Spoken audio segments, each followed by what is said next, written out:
This is TWiT. I give you my big guess. Yeah. So, and I don't know if this is true or not, but because we're trying to figure out how they can do an Intel iMac while having Apple Silicon iMacs on the way. So if I was doing this, if I had my druthers, if I got to work in those secret labs, I would do the 27-inch Intel iMac and the 24-inch Apple Silicon iMac, and then the 30-inch Apple Silicon iMac. Ooh. And then there's no direct overlap. Mm-hmm. That's how I would run the business. Can we get an iMac? You've seen the super wide curved monitors. Lisa has one. It's almost embarrassingly big. I don't think they'd curve it. I think it'd be like the Pro Display XDR, but with an iMac bolted on the back. I want the one reason I'm not happy about my iMac Pro, and I love it, is it has its own display, and I really would like it. I really want a Mac Mini so I can hook it up to that big curved display. I'm with you, except I'm a cheapskate and I can't get the curved monitor that I want is way too expensive for me. And so I realized that actually I do really like this Dell, this very nice Dell color attributed monitor that I bought 3 or 4 years ago. And now that's 3 or 4 years old, I can buy them secondhand on eBay, dirt cheap. So I just bought my actual, as I speak, my second copy of the same monitor is in my entranceway right now. And I'm also looking for a third one so I can have a 1, 2, 3 setup on my regular writing desk. Yeah. So right now, that's what I have is 3 monitors. I have 2 cinema displays in the iMac, but the bezels are wide and they get in the way. And I want one wide display. Maybe that's silly. How big are the widest ones? I can't remember. What is Lisa's? Do you remember, John? It's 50 inches or something. Yeah, the 72 biggest one's inches 72 for some reason. That's 6 feet. I don't know. That sounds. It can't be. That would fall over. I don't know. Some big ones at CES. HP announced one at I really wanted at CES this year that has I think 3 HDMI inputs, so you could have 3 different computers on the single monitor, which was pretty cool. I have a LG curved monitor. I think it's 48 inches. It's really nice. It has lots and lots of ports. You can go all over the place with it. What It do has you a use that Thunderbolt. with? I actually loaned it to a friend because it's too big for me. I don't. It's actually. I find myself having to look too far to the left and right to use the space on it. Maybe that's too wide I didn't like then. it. Yeah. Yeah. So I've loaned it to a friend. There were a ton of them. Here's the Samsung we saw at CES. To get some idea of how big this is. I mean, that's. I figured you'd be more like Ozymandias in Watchmen and just have a whole wall filled with 80 different monitors showing 80 different things. Loved that wall. No, for historically, my ideal has always been NORAD and war games. Just the biggest wall is just nothing but one huge screen followed by satellite screens. Each one, no overlapping windows. Overlapping windows are absolutely anathema. Everything is either tiled or in its own screen. And that's, I know that's totally different from what we thought the future of computing was supposed to be, where we're supposed to put a floppy disk in our wristwatch. But still, it seems the more that this is where it seems like a lot of us are spending this time in self quarantine, because we can't get our entertainment by leaving the house. I and other people are focusing on systems that I have inside the house that were set up years ago and maybe could use some improvement. And one of the things I'm doing is sort of redoing my entire office. And part of it is just realizing that, I actually do want multiple screens. And so even if it means stealing screens away from another thing, the way that I do my work now involves, and I can do with this one screen, overlapping windows and everything I want to do, but it's just so much more productive. When I was experimenting with old TVs that I had, old flat panel TVs, that, what if we have this screen is just for news items and research that I want to keep an eye on. This is for the thing that I'm actively working on. This is for timers and for notes, right? Exactly like that. And there's something to this idea of having a dedicated box, a physical box with bezels with a frame around it, saying that no. You are not going to drag a Twitter window into this window that has the thing that you are writing, because your attention belongs here the creative window. How it doesn't seem likely though that Apple's going to do an iMac with a giant screen, right? No, they kind of made their intentions known when they said, "Hey, we're here's the new Mac display screen. It's the LG." Like I know they made the XDR, but I don't think that they're going to really spend a lot of time just doing displays. And I think the iMac and the iMac Pro specific, they are not going to have big, long, wide, curved. They're just going to stick with the standard because they're going to stay with what they got. Yeah. And that's now about Pro or Mac Mini idea. Honestly, I feel like if they're going to do any more Intel Macs, they're going to keep the old design to distinguish them from whatever the new Apple Silicon Macs look like, right? Yeah. I mean, unless there's significant manufacturing advantages to them just pushing out a new design with swappable silicon, which I don't imagine there are, because one of the benefits of the Apple Silicon is theoretically going to be much cooler operating temperatures, which require very different thermal solutions. Right. I don't think, maybe a Mac Pro will have an adapter module, because that's a brand new design, but I don't think anything else will. But I just can't get out of my mind now. Andy's sitting in front of that screen with a voice going, "Good morning, Andrew. How about a nice game of chess?" Isn't it? It's always when they want to show people with huge skills in technology, like Ozymandias or like the hacker and Mr. Mercedes. They always have lots of monitors and big.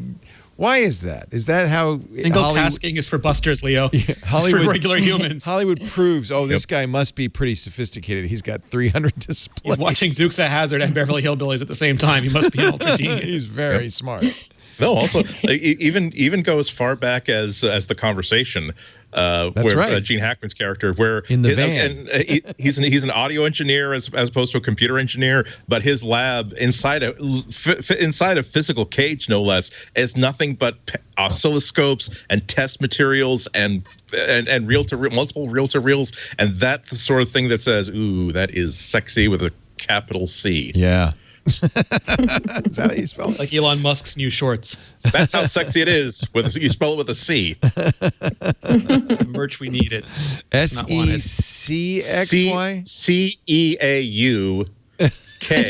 CEAUKSEY. Okay. C. I got to get this down for the title. It's a Romanian root origin. Ceausescu. All right. Anyway, we're fantasizing at this point because we have no idea what Apple's going to do. So your prediction, Rene, is say it again? Yeah, so I don't know if it's a prediction. It's more like just what I want. And that is because they supposedly have a new Intel Mac ready. And that's awkward given the transition to Apple Silicon. They said there are Intel Macs in the pipeline. Intel Macs. And we've heard that about a 10th generation iMac, for a while now, just being delayed for various reasons. So if they still ship that, I think the easiest thing to do, and we've also heard rumors about a 24-inch, which is a different size. Right now, they're 21.5 inches and 27 inches. So if they ship a 27-inch iMac, that folds into the current lineup. Right. And then we get two different sizes, 24 being the new small one, and probably some of that is bezel deletion like it has been on all their other devices. And then a 30-inch or maybe 28 or 29, whatever they can fit in the bigger chassis coming later. And then there's no confusion. It's not like we just swapped the CPU on one of these designs and it looks identical. They have their own distinct. There was another Geekbench leak, as we often rely on these because people use Geekbench and forget that it also, when you're uploading the benchmark results, is uploading the specs. An i9, based on the Intel i9 10910, a Radeon Pro 5300. So that would be the 10th generation processor that you're talking about. In an Apple iMac. The iMac Pro I have is a Xeon in it, right? I don't think it's an i9. It's Xeon. It's a Xeon. So would this not be a Pro? This would just be a high-end iMac, probably, right? Yeah, and it's going to be interesting to see if Apple keeps that distinction because there was a need, absent the Mac Pro for those many years, there was a need for people who did want Xeon chips and ECC memory and all the things that go with that. But in an Apple Silicon world, so far they've only talked about SoCs, systems on chips, which have the graphics built into them, not discrete cards. And that's led a lot of people to start preemptively panicking that Apple, that's the end of discrete GPUs. And it might be, Apple might be folding all of those into SoCs. They might make their own GPUs. They might still use AMD GPUs. They might make accelerators accelerator cards like Afterburner. It's like a whole new and an exciting That's an future. unknown world. Yeah, we got a new menagerie. Yeah. This is a 10-core, 20-thread processor clocking at 3.6 to 4.7 gigahertz. So it's as high end as you can get in the Intel Core series. I think this is going to be that makes sense. And if it's already in Geekbench, it's going to be sometime in the next few months. You think they'd release it with Big Sur at the Big Sur release in the fall? I feel like they're going to probably want to have that reserved for Apple Silicon news, right. And they want to sort of clean the deck of the Intel stuff as so press sooner release than later, drops. Next month or so. I'd think so. Interesting. They did it last year, right? Wasn't it? I don't know if Lori remembers for sure, but I remember them doing Macs in July last year. Mm-hmm. Mm-hmm. Has Apple ever given numbers on how? I'm trying to remember the dates, but it was definitely just July of last year. It was a iMac refresh, right? iMac update, yeah. I've been wondering. I can't remember if Apple has ever broken out numbers on how many of its customers buy iMacs versus any other form factor, because I'm wondering if the iMac isn't sort of ripe to get squeezed out a little bit, given that it's a nice all-in-one, but the people who I feel as though the people who want to spend more money, have a greater budget for a computer, are like, well, keep your display. I'll buy a display that's appropriate for me, not a display that's appropriate for you. I did ask. They said that astronomically people buy the MacBook. Like by far, they buy the MacBooks and MacBook Pros. Of the desktops, by far they buy the iMac and the Mac Mini and the Mac Pro, even though they were not updated. So chicken or egg for many years. I don't know if they said single digit, but are an extremely small percentage of their desktop business. Interesting. So I guess that means that they would be very, very excited about getting Apple. I still stumble when I say Apple Silicon. Fine, Apple. They need a Apple brand CPUs, name. Whatever. The new Mega Zap CPU family in the iMac family. Because I feel as though Apple is the sort of company that won't do this timidly. They'll go all in very, very quickly and say that this is our best-selling, most popular Mac, and now we are so committed to this transition that we don't want our favorite, we don't want our biggest customers to have to wait for the latest generation speed improvements. But then wouldn't that be the exact same reason they would also keep an Intel iMac? Because it's their most popular iMac. They want to make sure that everyone in the Mac family is happy. So we got your Apple Silicon Macs for those who are ready to jump in, and your Intel Macs for those who are not ready to jump in. That's not the Apple that I know. The Apple I know is, hey, congratulations. You know that keyboard you really like on that laptop computer that you absolutely need? We decided to throw away that keyboard and do something wacky. You're welcome.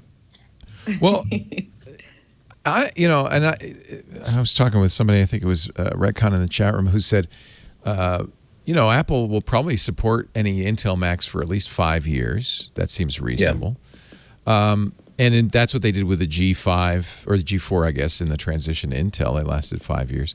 But I have to say, I remember how antiquated the G4 seemed instantly. Like, yeah, maybe it's supported for 5 years, but the minute the Intel Mac came out, you didn't want it. The minute the Apple Silicon comes out, unless it's, there's some showstoppers, which there may well be. It may be very slow, or I don't know, there's all sorts of potential pitfalls. You're probably not going to want an Intel Mac the minute Apple Silicon comes out.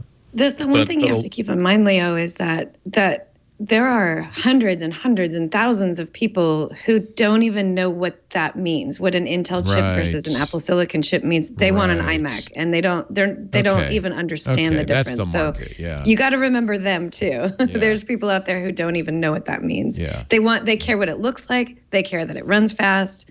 They don't care about the little things, the guts on the inside. So. Yeah. Also, a lot of this stuff, people like corporate buyers, they can't just simply place an order on Amazon or at the Apple Store. They have to get approvals, and approvals take a long amount of time. They have approvals or carte blanche on buying any Intel based Mac, but for this new ARM based CPUs, they're going to have to make their case studies and figure out that. Yeah. So And also, like, I think it was you who were saying this from the beginning, that there's you tagged wrestling tag team of you and Alex, saying that the people who are at the super high end, where I'm editing 8K video, I'm doing Blender, I'm doing all this high end stuff, where I'm very very confident in this high end multiple CPU Intel solution can do what I need it to do for the next 2 or 3 years.